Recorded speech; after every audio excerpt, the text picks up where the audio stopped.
Welcome back everyone, this is our final episode in our painting of the crow. But before we get started, let's light a flame of hope and creativity for the world. And there we have it, may all beings benefit.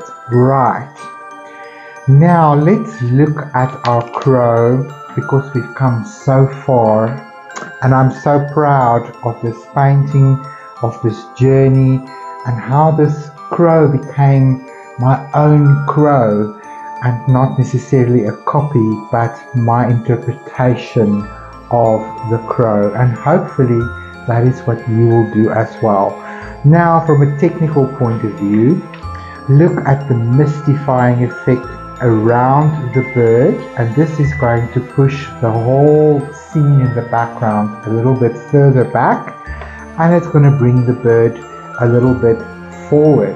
So for this session, I've got here my Arctic blue and I've got my mint green. I might not even use it. I'm definitely going to aim for that Arctic blue, and then also some mixing or zinc white. That is what I am going to be using. I'll see about the mint green maybe here and there as a finishing touch on the bird.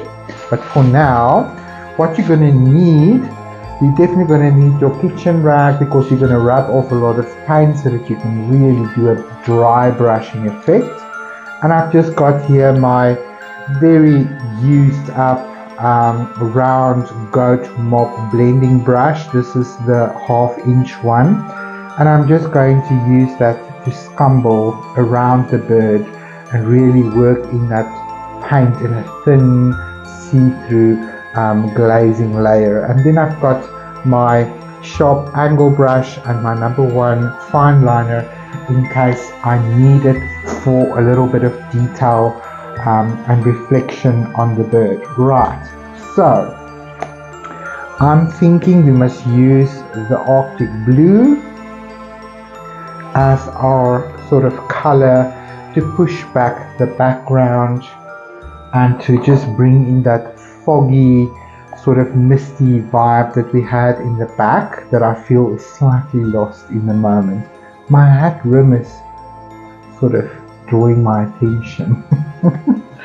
And then in case it's too blue or too opaque, it's afternoon here, sorry for that yawn, I'm gonna just stencil a little bit of zinc white, not a lot, just in case I need it, but we'll see. Right, so I think what I'm gonna do, let's start in a place. I think I'm gonna start here, and I'm just gonna turn my bird, my canvas slightly to the side so I can have some space to work in here. And I think you can pick up a little bit of paint, not a lot. Work it into the fine bristles. So it's a dry brush, you don't want a wet brush. And we're just going to scumble that off. And very lightly come around the bird. And we're just going to work this in very lightly.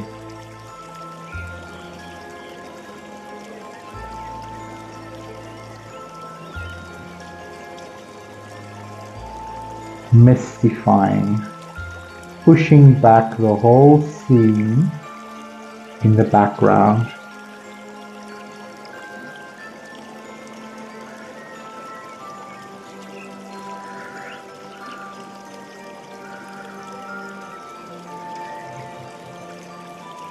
See what a difference that makes. Compare this with this. Big difference, right? But really just adds another elemental aspect. But the secret is really just to work with a very dry brush.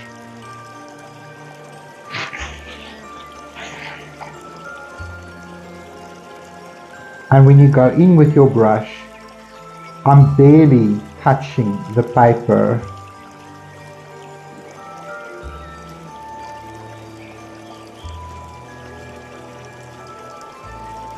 starting as tightly against the crow as I can, and then feathering out in an atmospheric way.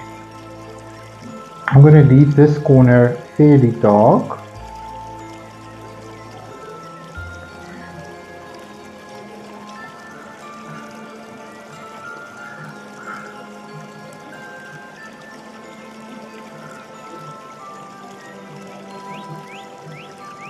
It's okay to come on the beak if you have to, because we can always push that highlight back out again. And I'm just turning my canvas because it's a lot easier to work in a way that is comfortable for my body instead of trying to twist my arm.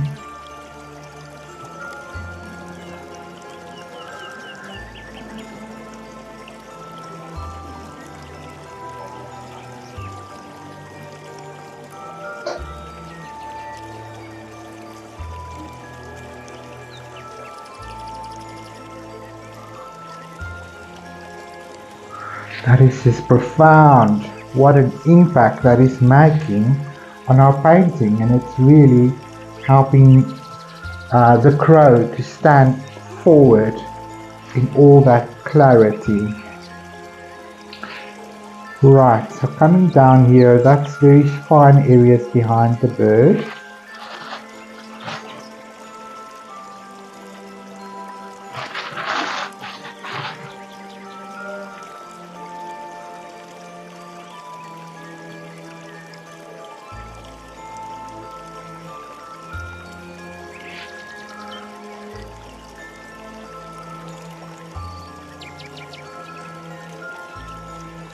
Now in the reference material there are some details here that I don't feel is necessary, but if you have a lot of space on your canvas, I'm talking about this foreground like root system. Here's probably another tree right about here, and you see the roots coming here forward, but I feel with my painting being on an A4 size, there's not a lot of space for those kind of details. It's just gonna distract from the skull, so I'm not too worried and concerned about that.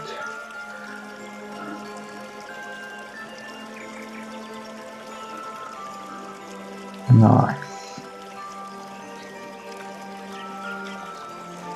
I think that is just what the doctor ordered. See how the beak even stands forward a lot more. Maybe I'm going to use my zinc white around the moon just to amplify the moon glow a little bit.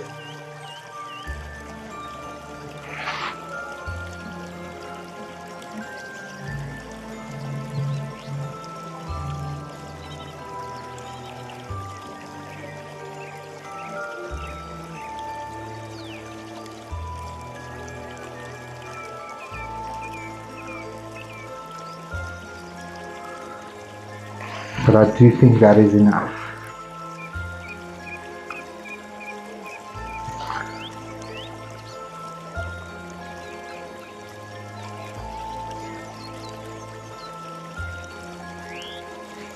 Awesome. Right, I'm going to use my fine liner, and I'm just going to pick up my zinc white, and I'm just going to bring in brighter areas of the moon here and there, especially at the top. Oh, it's actually the bottom. That's okay. You can just pick that up. See, it's always helpful to have your reference material close at hand. Right, I'm just going to use my zinc white here and just go over some of the areas of the moon that I feel needs a little bit of a boost. in between some of these branches.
Nice.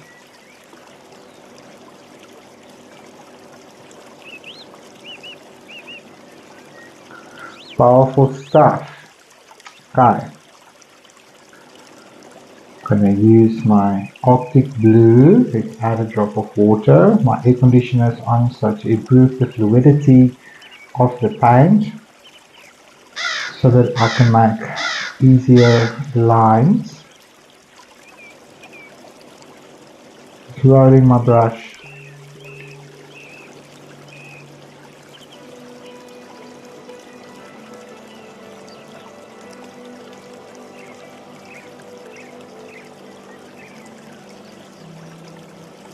Beautiful.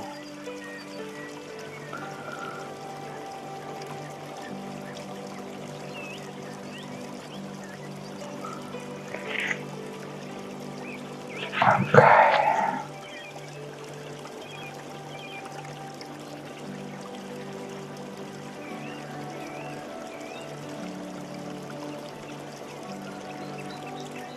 Places where I feel that the white highlight was maybe a bit strong.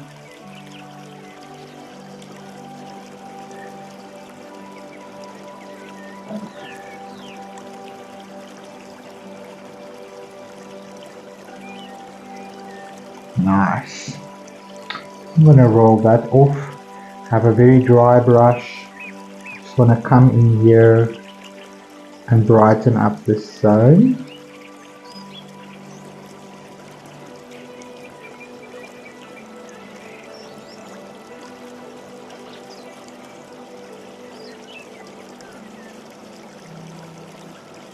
I think that's just perfect.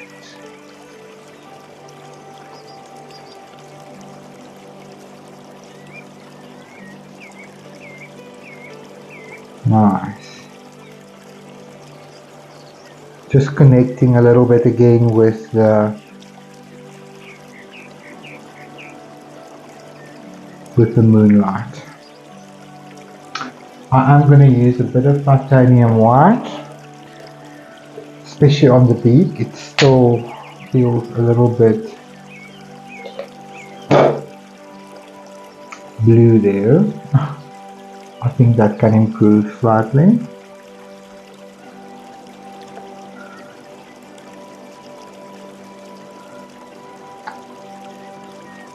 That feels a lot better. Okay, so just making a correction here.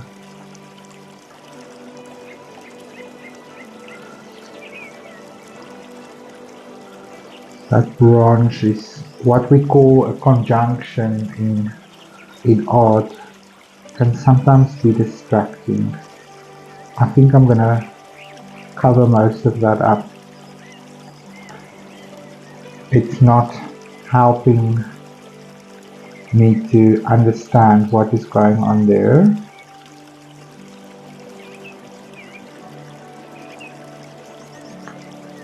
At all.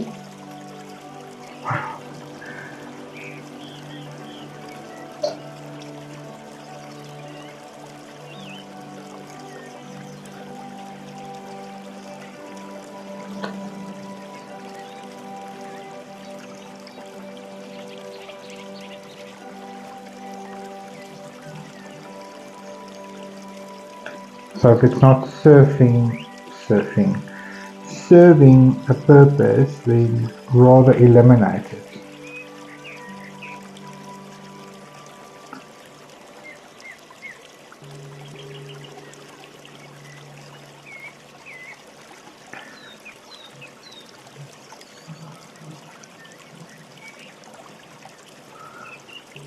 Just using my titanium white here to just clarify, simplify that branch there as well. It's a bit thick.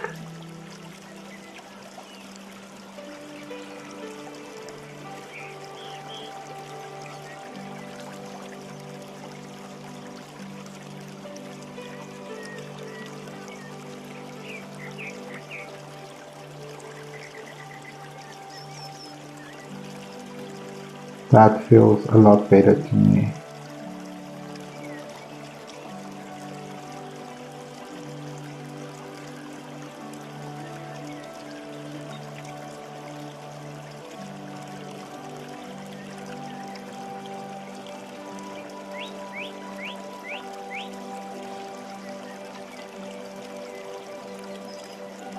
Yes.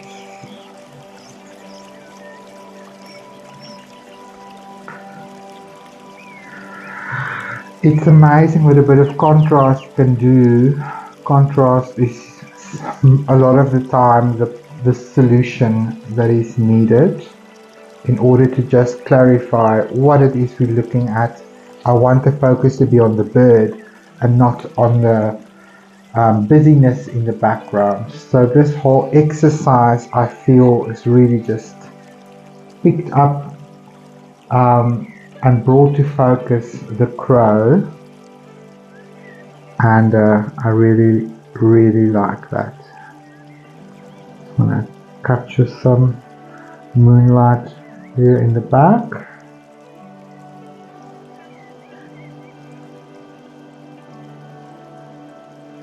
Now I think this highlight will mean a little bit more. But without redoing the entire painting, I really think we are at a very good place. So we are done with our reference material. We are in a very good place. I'm going to remove my washi tape now.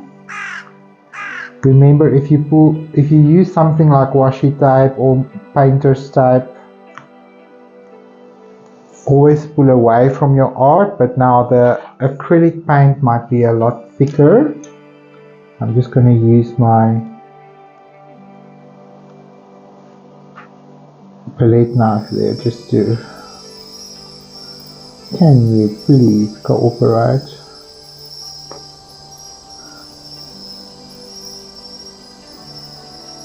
Rather go slow.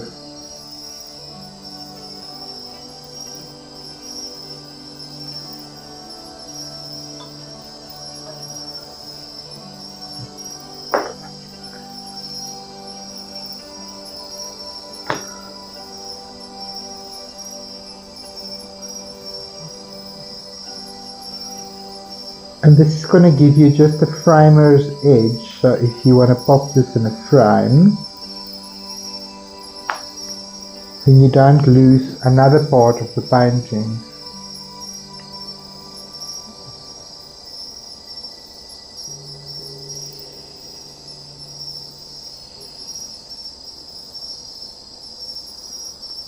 Yay! Look what a massive difference that makes. I'm going to turn this around. I'm going to come from this side.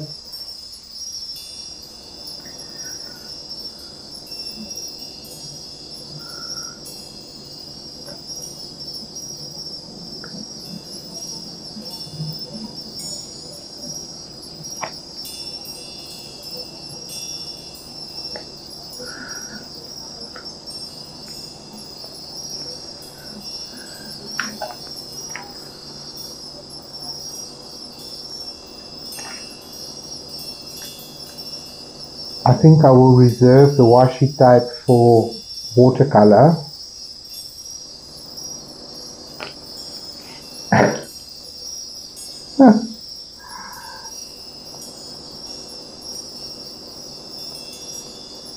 feel that the painter's tape is a little bit stronger.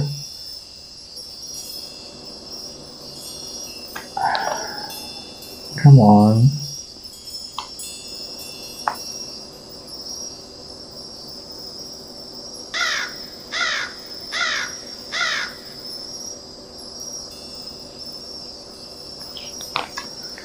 No point in hurrying up, Gideon.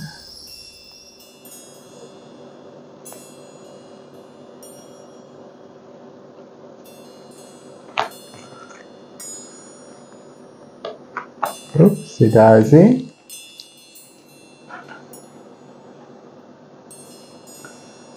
Here's another piece. Anyhow. So while I'm struggling with the painter's tape, taking my time here, one of you in the Transfiguration tier now stands the chance to win this original painting of mine. See, the minute you look away, then the washi tape tears. So what I'm going to do is I'm going to throw all of your names in my wizarding hat, and the lucky winner, I'm just going to double check with you in an email about your address, and then I will pop this in the mail as soon as I can do that. Come on, guys.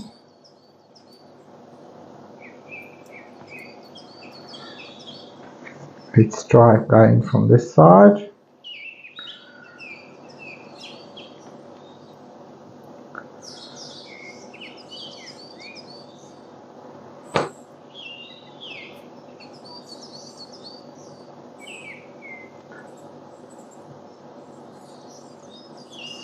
Ta-da!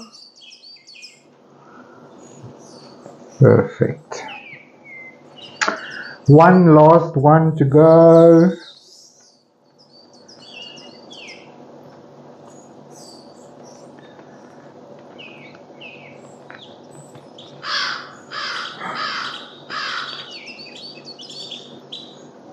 Okay, note to self, don't use washi tape on acrylic paintings. Washi tape is just too thin. It's perfect for watercolor, but with all the layers of acrylic, it's like plastic on top of the washi tape.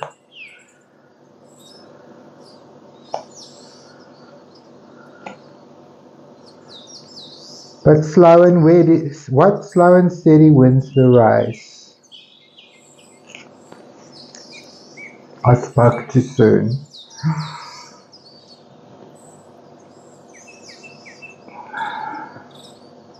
Come on, washi.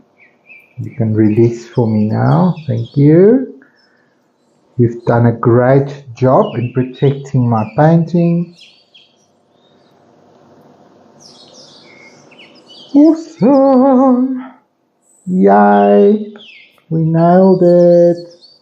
That's fine. That's gonna end up behind a frame anyway. I need to sign this. I like to just do this with my red pen.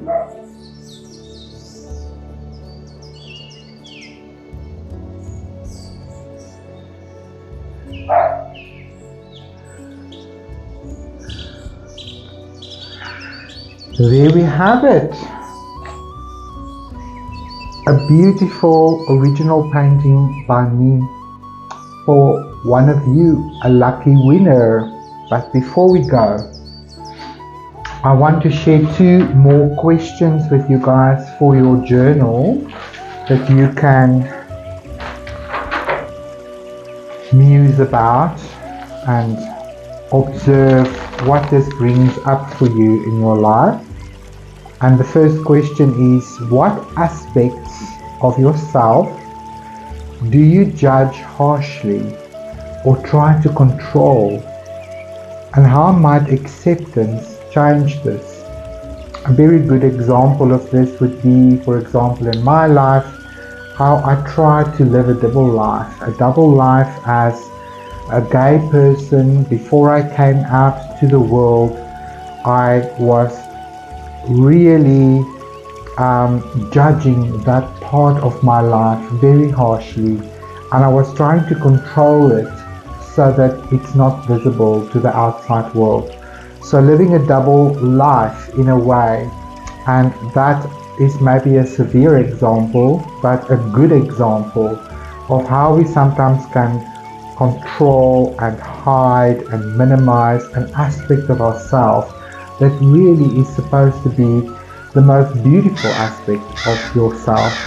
And by judging it and hiding it from the world, you are living an inauthentic life, and it becomes very difficult for you to manifest the life of your dreams, because that shadow aspect of yourself is in control of your behavior, the way that you show up for the world, and the way that you view yourself. So this is a very important question to ponder. And then the last question for the Crow Art Journey that you can journal about for your shadow is: how does your shadow influence your relationships or interactions with others? And what insights does this bring for you? So contemplate that, journal about it, see what comes up for you. Sometimes not all of the questions are relevant or potent work that you might identify or be ready to explore, but whatever you are ready to embrace and identify and sit with. And I think this is what I want to wrap up with. With shadow work, the most important bit is integration. We're not trying to rid ourselves of our shadow. We're not trying to fix things, because there's no fixing needed. You're not broken. It's just aspects of you that you are unaware of. And as you become aware of it and you look at it with kind eyes, with compassion, with understanding, you integrate that aspect of yourself, because now that part of you is in the light. That part of you can no longer sabotage you. That part of you can't take over, because you're aware of it. And every time that aspect of you is triggered through circumstances or whatever, and it wants to come to the surface, you recognize it, and you can be ready to just, keep it in its appropriate place and deal with the situation in front of you without this shadow aspect of you sabotaging you and forcing you to make decisions based on fear or false evidence appearing real. So that is why we do some shadow work, and I really hope that you guys have benefited greatly from this acrylic art journey with the crow. And I'm really, really happy with how this turned out, and I can't wait to share this with somebody, and hopefully that will happen really, really soon. So in the next video I will celebrate this, and we'll have a launch party, and we'll share our sort of mutual aspects of our shadow work and journeying with the crow, and what it meant for you, and what was the highlights, what was the lowlights, what aspects of this journey did you enjoy, what aspects of this journey did you find difficult and that you really didn't want to spend too much time with. But it's all good. It's all good. I really want to encourage you guys with that. So thank you for staying tuned. Thank you for painting along. I think our next transfiguration journey will be in January 2026. I have no idea what we are going to paint then. I will add some voting things in December, so keep an eye on the Patreon page for some voting options for January's work. And usually my work in January is all about embracing the new year and preparing ourselves for the energy of that new year so that we can go into the year already with an adjusted attitude, with enough resilience and an inner knowing and strength that you can tackle anything that lies ahead, right? So I'll say that is a wrap for the crow, and I'll see you guys real soon. What I am going to do right now, well, not this minute, but the very next thing I'm going to be painting is the decoration art for the Transfiguration tier on my Patreon. So that's just to prettify this tier, and I'm going to get back into my watercolor. We're going to be painting this beautiful key of Transfiguration, and that's going to sort of be the artwork and the symbol for this tier on my Patreon. And as soon as this is done, I'm going to get into the Wizard's Apprentice, which is the highest tier. And I'm so excited because in that tier we're going to get into our grimoire, and we are going to be exploring beautiful back to basics ideas like how to make your own smudge sticks, how to balance your chakras, how to whatever. There's so many back to basics things that I've already got lined up, and all of that is going to go into our grimoire, and it's going to teach us more about the herbs and ingredients that we want to play with in our practical creative magic, and much more. I'm just so excited. The journey continues, and there's this never-ending supply of ideas and inspiration. So anyway, I'm blabbing on. I'll see you guys in the next session. Bye bye for now.